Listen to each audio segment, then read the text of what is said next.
Fathers டே. இந்த தந்தையர் தினத்தில் நாம் எல்லாருமே நம்மளோட தந்தைங்கிறவர் தந்திரங்கள் அறியாதவர். குடும்பத்துக்காக மட்டுமே அவருடைய ஓட்டம் இருந்துக்கிட்டே இருக்கும் கடைசி வரையிலும்.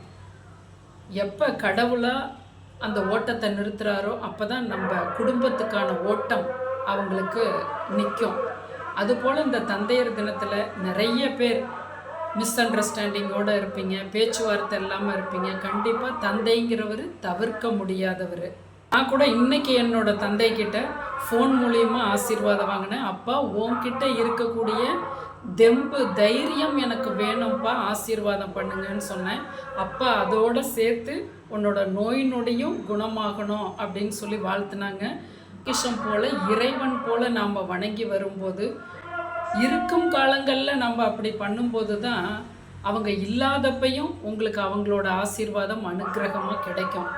இப்போத்தைய குழந்தைகள் அப்பாங்கிறது ரொம்ப ஃப்ரெண்ட்ஸு அப்படிங்கிறது போல், அதோட கூட தந்தைங்கிறவருக்கு நீங்கள் ஒரு தெய்வம் போல் உங்களோட அந்த ஃபோக்கஸ் இருக்கணும். இந்த காலத்துலேயும் சிறு வயதிலிருந்து என்னை போல் வயதானவங்க வரையில் இருக்கக்கூடிய ஆண் பெண்களுக்கு தந்தை இல்லாத நிறைய நபர்கள் இருக்கீங்க. கண்டிப்பாக கடவுள் உங்களை கைவிடலை. உங்களுக்கு துணையோ உங்கள் சகோதரத்துவமோ உங்கள் பிள்ளைகளோ உங்கள் பேரப்பிள்ளைகளோ கூட தந்தை ஸ்தானத்தில் இருப்பாங்க.